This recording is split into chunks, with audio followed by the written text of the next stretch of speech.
Hello अस्सलाम वालेकुम everyone, I hope you all are good. जो आज का मॉड्यूल है वो है हमारा जेनेटिक डिजीज़। और इससे पहले जो हमारा जो चाइल्ड डेवलपमेंट का पूरा एक जो मॉड्यूल था वो एंड हो गया था। जो जेनेटिक डिजीज़ हैं इस पे इंशाल्लाह 1 से 2 दिन में हम इनको कवर अप करने की कोशिश करेंगे। इसमें सबसे पहले हमने जो आज डिस्कस करना है वो है आपका सिस्टिक फाइब्रोसिस। इसके अलावा जो आपके क्रोमोसोमल अबनॉर्मेलिटीज़ हैं, मेटाबॉलिक अबनॉर्मेलिटीज़ हैं, वो हम नेक्स्ट मॉड्यूल्स के अंदर देखेंगे। सिस्टिक फाइब्रोसिस के अंदर आज ये जो आपको तस्वीर यहाँ पे नज़र आ रही है ना, ये पिक्चर यहाँ ये बाकी बुक के अंदर तो नहीं है, बट ये मैंने गूगल से पिक करके यहाँ पे पैच की है। सिस्टिक फाइब्रोसिस में एक इसकी फिजियोलॉजी का पता होना बहुत ज़रूरी है कि सिस्टिक फाइब्रोसिस हो क्यों रहा है। देखें, पहले तो यहाँ पे देखें, वो कहता है कि it is an autosomal recessive disorder, mutation in cystic fibrosis transmembrane conductance regulator. मतलब कि CFTR जीन पे कोई ना कोई म्यूटेशन हो रही है। अब अगर जीन के ऊपर कोई ना कोई म्यूटेशन है, उससे रिलेटेड जितनी भी चीज़ें हैं, क्या वो वर्क सही तरीके से करेंगी? बिल्कुल भी नहीं करेंगी, राइट। अब यहाँ पे लिखा हुआ है ट्रांस मेम्ब्रेन कंडक्टेंस। एक चीज़ की कंडक्ट, आप एक चीज़ को सही तरीके से कंडक्ट ही नहीं कर पा रहे, और उस कंडक्टेंस की वजह से आपकी सही तरीके से रेगुलेशन ही नहीं हो रही, ठीक है ना। उसकी वजह से क्या मतलब क्या ऐसा हो रहा है, उसके अंदर इंपॉर्टेंट चीज़ है आपके क्लोराइड चैनल्स। सिर्फ क्लोराइड चैनल नहीं, इसके अंदर आपके क्लोराइड चैनल्स आ जाएंगे, राइट। इसके अलावा सोडियम चैनल्स भी आ सकते हैं, इसके अलावा पोटाशियम चैनल्स भी आ सकते हैं, ठीक है। ये तीनों चीज़ें आ सकती हैं on chromosome number 7। Chrome number 7 पे जो आपका CFTR जीन है उसके अंदर म्यूटेशन हो गया। अब जब CFTR जीन पे म्यूटेशन हो गया, अब उससे जो CFTR चैनल्स हैं, क्या वो सही तरीके से वर्क करेंगे? नहीं करेंगे। उसकी वजह से जो क्लोराइड चैनल्स हैं, सोडियम चैनल्स हैं, पोटाशियम चैनल्स हैं, वो ब्लॉक होंगे, बिल्कुल ब्लॉक होंगे। मैं इसकी फिजियोलॉजी भी आपको सही तरीके से बता दूंगा, लेकिन यहाँ पे जो लिखा हुआ है एक दफ़ा उसको देख लें। Characterized by widespread exocrine gland function. Exocrine, not endocrine. Endocrine वो बिल्कुल ठीक है, जहाँ पे आपका ल्यूमेन और इंटरस्टिशियम होता है वहाँ के प्रॉब्लम्स हैं ये, not in an endocrine. Endocrine बिल्कुल ठीक वर्क कर रहा है, लेकिन एक्सोक्राइन कोई ना कोई मसला आ रहा है जिसकी वजह से फिर एंडोक्राइन मसले होंगे, वो हम नेक्स्ट देखते हैं। Characterized by widespread exocrine gland function. Cystic fibrosis the most common severe genetic disease. इसके अंदर आप इंशाल्लाह हम MCQ जब हम करेंगे तब आपको बिल्कुल इजी समझ आ जाएगी। अगर एक दफ़ा आप इस पिक्चर को देखें ना, पहले आपको मैं इसकी फिजियोलॉजी बता देता हूँ कि नॉर्मल फिजियोलॉजी है ना, उसको देखें। अब फॉर एग्जांपल ये एक सेल है, ठीक है। अब इनसाइड द सेल आपके सोडियम भी है और क्लोराइड चैनल्स भी हैं, राइट। ये दोनों चीज़ें, ये इनसाइड ऑफ द सेल। कहाँ है? Inside of the cells. बाहर इसके क्या होता है? ल्यूमन। यहाँ पे आपका क्या है? ल्यूमन। अब क्या होता है, आपने हमेशा ये पढ़ा होता है कि जो सोडियम क्लोराइड है इसको हमेशा वाटर फॉलो करता है, right. Water follows sodium chloride. जहाँ जहाँ साल्ट वहाँ वहाँ वाटर, राइट। हमेशा वाटर साल्ट को फॉलो करता है। अब जब सोडियम और chloride inside of the cells हैं और यहाँ पे आपके इधर फॉर एग्जांपल आपके CFTR चैनल्स हैं, राइट। यहाँ पे CFTR चैनल्स हैं, अगर ये ब्लॉक हो जाए, नॉर्मली देखें कि नॉर्मली जो सोडियम है, वो जो क्लोराइड है वो यहाँ से बाहर निकलता है, क्लोराइड बाहर निकलता है, सोडियम क्लोराइड को फॉलो करता है, तो सोडियम भी बाहर आ जाता है। जब सोडियम और क्लोराइड बाहर आएंगे तो क्या वाटर इसको फॉलो करेगा? बिल्कुल वाटर भी फॉलो करेगा। जब सोडियम क्लोराइड बाहर आएंगे और वाटर भी उनको फॉलो करेगा तो ल्यूमन थिक होगा या थिन होगा? ऑफ कोर्स जो ल्यूमन होगा वो क्या होगा आपका? Thin plus movable mucus, right. Thin and movable mucus, ये एक नॉर्मल फिजियोलॉजी है, राइट। ये तो होगी ल्यूमन की। अब अगर इंटरस्टिशियम में बात की जाए ना, इंटरस्टिशियम में आपका होता क्या है कि ये फ्लूइड बैलेंस सिस्टम होता है, राइट। इसमें होता क्या है कि जो आपके स्वेट ग्लैंड्स होते हैं ना, जो आपके स्वेट ग्लैंड्स होते हैं वो करते क्या, नॉर्मली क्या करते हैं, जो स्वेट ग्लैंड्स होते हैं वो आपके जो क्लोराइड चैनल्स हैं ना, इनको क्या कर लेते हैं, रीअब्जॉर्ब कर लेते हैं, क्लोराइड को रीअब्जॉर्ब कर लेते हैं, राइट। अब जब क्लोराइड रीअब्जॉर्ब हो जाता है तो उसकी वजह से जो सोडियम है वो उसको फॉलो करता है, जब फॉलो करता है तो उसकी वजह से NaCl को NaCl बनता है, जिसको आपका वाटर फॉलो करता है, आपका वाटर भी फॉलो करता है, राइट। अब जब क्लोराइड अब्जॉर्ब हो गया, सोडियम भी अब्जॉर्ब हो गया, वाटर उसको आल्सो फॉलो कर रहा है, तो आपका जो स्वेट होता है, जो आपका स्वेट है वो क्या होता है, लेस साल्टी। क्या होता है, लेस साल्टी। तो ये तो है नॉर्मल फंक्शन, जिस तमाम जो है ये आपको क्या है, नॉर्मल फिजियोलॉजी है। अब अगर इसकी पैथोलॉजी आप देखें, फॉर एग्जांपल अब ये जो CFTR चैनल्स हैं ये वाले, ये CFTR जो चैनल्स हैं,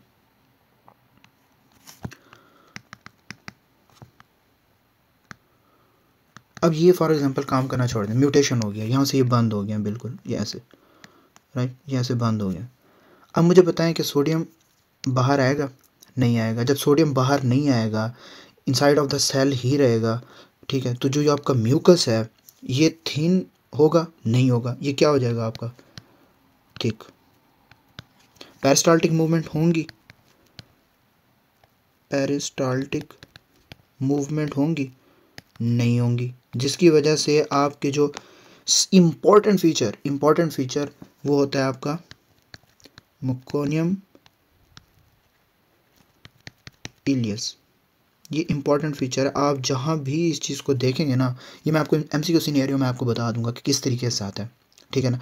पेरिस्टाल्टिक मूवमेंट ख़त्म हुई इंटेस्टाइन की because of thick mucus, thick lumen, ठीक है, और नॉन मूवेबल म्यूकस, जिसकी वजह से पेरिस्टाल्टिक मूवमेंट ख़त्म हुई, उसकी वजह से क्या हो गया, स्टूल आपका पास नहीं होगा, which is the meconium ileus, right.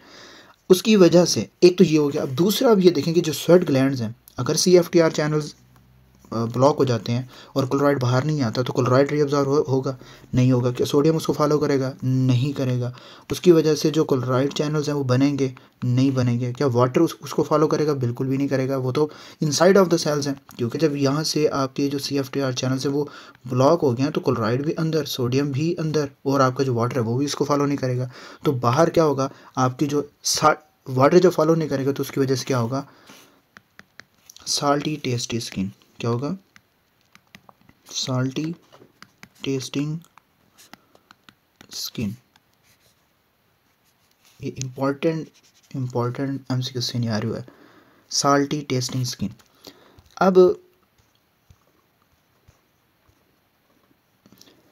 अब यहाँ पे एक दफ़ा आप इस इमेज को देखें, ये आपको नॉर्मल CFTR चैनल्स हैं, ये आपके क्लोराइड आयंस हैं, ये आपके यहाँ से ल्यूमन के अंदर जा रहे हैं, इनसाइड से आउटसाइड, राइट। अब यहाँ पे देखें आपका जो म्यूकस है वो क्या हो चुका है, थिक हो चुका है, ये देखें थिक लिखे, थिक, और क्या होता है, नॉन मूवेबल म्यूकस, राइट। इसके अंदर एक MCQ सिनेरियो आता है, मोस्ट इंपॉर्टेंट MCQs आता किस तरीके से, mother present you with the history of, ask a doctor about, कि जब भी मैं अपने बच्चे को किस करती हूँ उसकी साल्टी टेस्टिंग स्किन होती है, प्लस हम उसमें जब देखते हैं तो उसको होता क्या है, मेकोनियम इलियस। ये जहाँ भी ये दो चीज़ें आपको MCQ सिनेरियो में आए, it means most probably it is the cystic fibrosis, ठीक है। अब most patients are diagnosed on newborn screening and presentation. Neonates जो बच्चा है उसको वो किस तरीके से प्रेजेंट करेगा, meconium ileus, because obstruction of distal ileum caused by abnormally thick meconium, 15% of the presenting cases, वो मैंने आपको बता दिया, because of thick mucus. Patient more than less than 1 year of age, cough, wheezing और recurrent respiratory infections, because आपके जो CFTR channels हैं वो आपके रिस्पायरेटरी में भी होते हैं, GIT के अंदर भी होते हैं, ठीक है। So patient may also have steatorrhoea and failure to thrive. Most patient above या more than 1 years of age, उसमें क्या होता है, failure to thrive caused by pancreatic insufficiency because of thick mucus और क्रोनिक साइनो पल्मोनरी डिजीज और sputum production. ये आपने याद रखना, लेकिन इंपॉर्टेंट वन जो आपका एमसीक्यू आता है वो मेकोनियम इलियस से आता है, ठीक है। अब इसके अलावा आपने देखना है, यहाँ पे देखें, after affect individual exhibit recurrent pulmonary infections because cystic जो CFTR चैनल्स हैं वो हमारे जो रिस्पायरेटरी सिस्टम में भी होते हैं, जिसकी वजह से वो पल्मोनरी इन्फेक्शन काज कर सकते हैं। एक एमसीक्यू आता है कि मोस्ट कॉमन जो सा इन्फेक्शन काज करता है वो क्या होता है, वो होता है pseudomonas as adult and staphylococcus aureus as children, क्योंकि स्टेफिलोकोकस ऑरियस ऐसा ऑर्गेनिज्म होता है जो हमारी स्किन के ऊपर 90% होता है।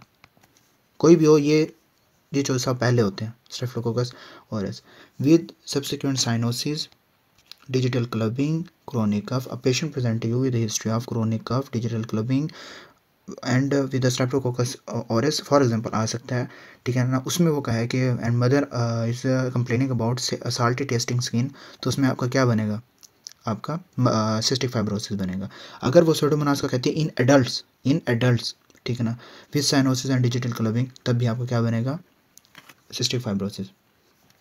dyspnea, bronchiectasis, hemoptysis, chronic sinusitis, rales and nasal polyposis। इसे तो सारे हैं, लेकिन आपको ना जो मेन है ना वो आपको पता होने चाहिए। मेन क्या है आपके, एयरवेज, बस आप इस तरीके से याद रख लें, एयरवेज, पैंक्रियाज कि अगर एमसीक्यूज में कोई कोरिलेशन आता है, एंड GID, ठीक है। ये 3 आपने याद रखने होते हैं, ठीक है ना। और इसके अलावा जब भी आप देखेंगे तो इसके अंदर थिक विस्कस सेक्रीशंस होती हैं, थिक्ड विस्कस सेक्रीशंस, ठीक है। ये क्यों होती हैं, ये मैंने आपको नॉर्मल जो फिजियोलॉजी है मैंने आपको उसके अंदर पैथोलॉजी के अंदर बता दी है कि थिक विस्कस होता क्यों है। अब पेशेंट विद पैंक्रियाटिक इंसफिशिएंसी, वो मैंने आपको बता दिया, you will have a greasy stools and flatulence with prominent GI symptoms including pancreatitis, rectal। अब वो एक्सोक्राइन का क्यों था, बिकॉज ऑफ आपके जो ल्यूमेन है वो क्या हो चुका होता है, थिक हो चुका होता है, ठीक है ना। और उसकी वजह से आपको जो एंडोक्राइन के जो है वो डिसफंक्शन देखने को मिलते हैं, ठीक है।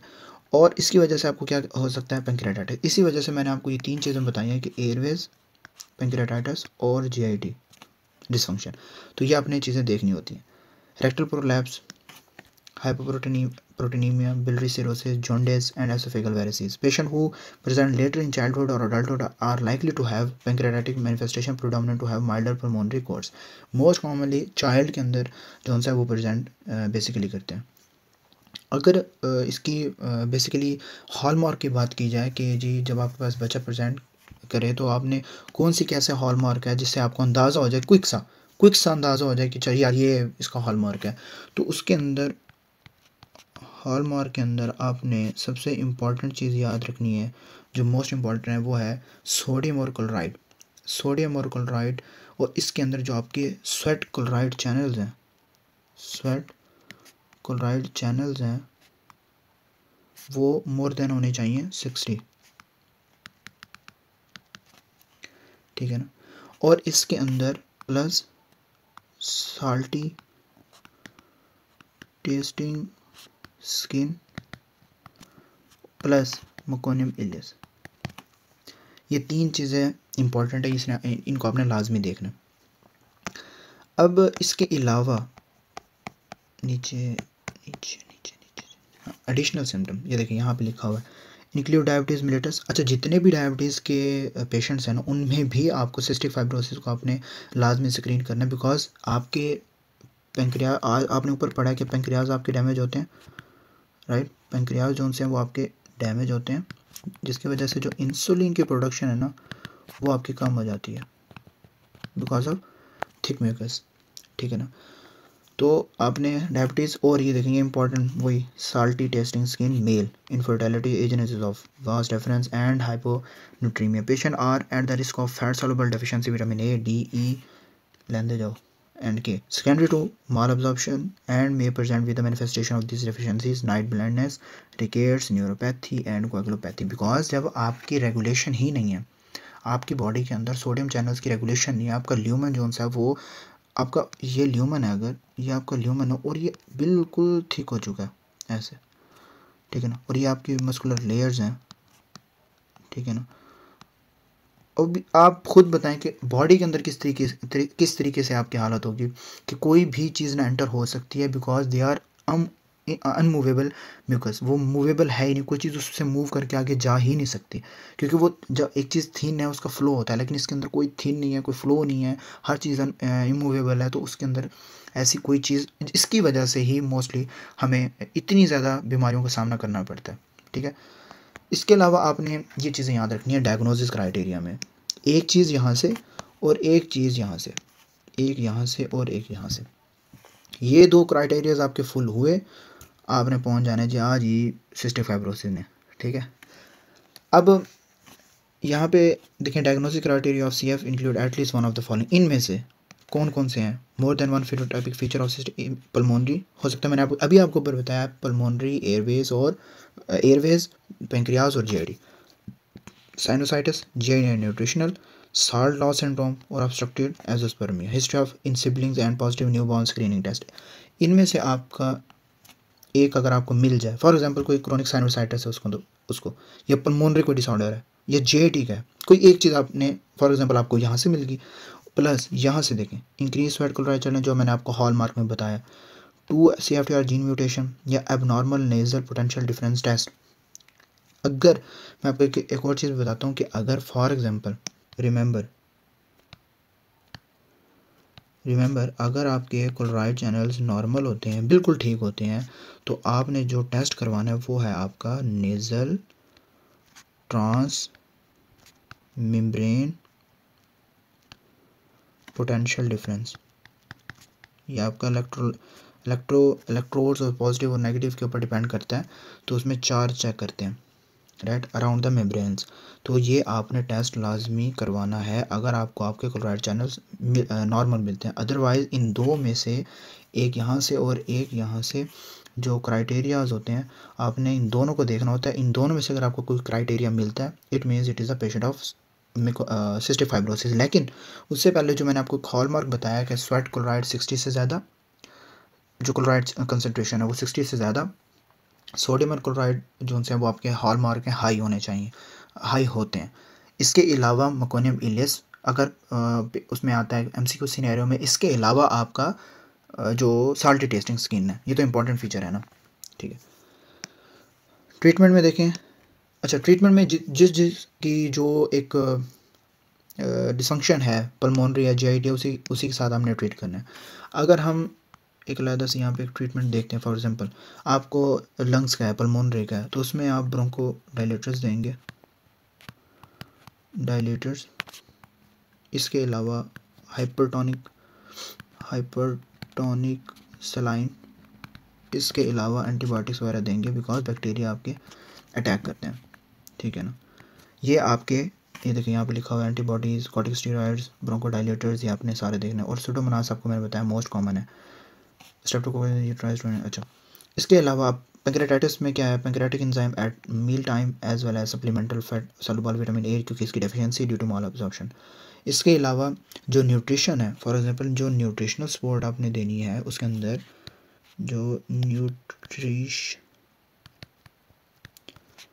न्यूट्रिशनल सपोर्ट आपने देनी है, इसके अंदर आपने हाई कैलोरिक डाइट राइट, इसके अलावा पैंक्रियाटिक एंजाइम रिप्लेसमेंट, इसके अलावा फैट सॉल्युबल जो आपने यहाँ पे लिखा हुआ है विटामिन ADEK, ठीक है जी, ये आपने देने, ठीक है ना। और न्यूट्रिशनल के अंदर आपने FFTs बेसिकली आ जाता है, हाइपरप्रोटीनीमिया आ जाता है, एडीमा आ सकता है, फैट सॉल्युबल विटामिन डेफिशिएंसी आ सकता है, तो उसके बेस पे आपने ये चीज़ें देनी है। Patient who have severe diseases but can tolerate surgery may be candidates for lungs और पैंक्रियाटिक ट्रांसप्लांट, लाइफ एक्सपेक्ट, ये अच्छा ये आगे की चीज़ें आ जाती हैं कि उसके बाद अगर तब भी वो अगर उसके पास है मनी शनी है तो फिर उसके बाद वो जो सा वो ऑर्गन ट्रांसप्लांट वगैरह करवा सकता है, वो चेंज करवा सकता है कि जो हम मैं अगली ज़िंदगी है वो नॉर्मली गुजार सकूँ। लेकिन अगर ये सिस्टिक फाइब्रोसिस में अगर कोई ना कोई आपका एक इशू बहुत ज़्यादा हो चुका है और ऑर्गन्स मल्टीपल ऑर्गन्स इन्वॉल्व हो चुके हैं, तो on the basis of this वो सर्जरी की तरफ जाएगा। अदरवाइज़ जो उसके अगर पल्मोनरी है तो पल्मोनरी के जो डिसऑर्डर्स हैं उनको हमने ट्रीट करना है। अगर इसके अलावा जेनेटिक हैं तो उनको ठीक करना है। न्यूट्रिशनल है तो हमने उनको न्यूट्रिशनल डाइट देनी है। आपके MCQs है ना, उसमें फ़र्स्ट ऑफ़ ऑल तो वो मदर वाला था कि मदर आपको प्रेजेंट करती है कि जब भी मैं अपने बच्चे को किस करती हूँ तो उसको क्या होता है, salty tasting skin, salty tasting skin. दूसरा जौन सा है, अगर आपके पास कोई भी बच्चा है उसको रिस्पिरेटरी डिस्ट्रेस है, ठीक है, and failure to for example FFT है, ठीक है, और उसके जो क्लोराइड चैनल्स हैं, chloride channel is more than 35 milli per litre, and अगर उसके 35 से ज़्यादा है, और व्हाट इज़, अगर वो उसमें पूछता है, सिनेरियो में पूछता है कि इसका बेस्ट टेस्ट क्या हो सकता है, so what is the best diagnosis test, तो क्या होगा, नेज़ल ट्रांसमेम्ब्रेन पोटेंशियल डिफरेंस। इसके अलावा एक MCQ आता है कि आपकी जो सिस्टिक फाइब्रोसिस है वो किससे एसोसिएट करता है। अगर उसमें MCQs में वो कि शॉर्ट बाउल सिंड्रोम है, कंजेनिटल पाइलोरिक स्टेनोसिस है, बॉल ऑब्स्ट्रक्शन है, या मेकोनियम इलियस है, तो आपने इंपॉर्टेंट वो लगाना है मेकोनियम इलियस, ठीक है ना। इसके अलावा एक बच्चा है उसको सिस्टिक फाइब्रोसिस है and is likely to develop, एक बच्चा है, चाइल्ड है, इन्फेंट है, फॉर एग्जांपल इन्फेंट्स है, उसे क्या है, मोस्ट लाइकली सिस्टिक फाइब्रोसिस है।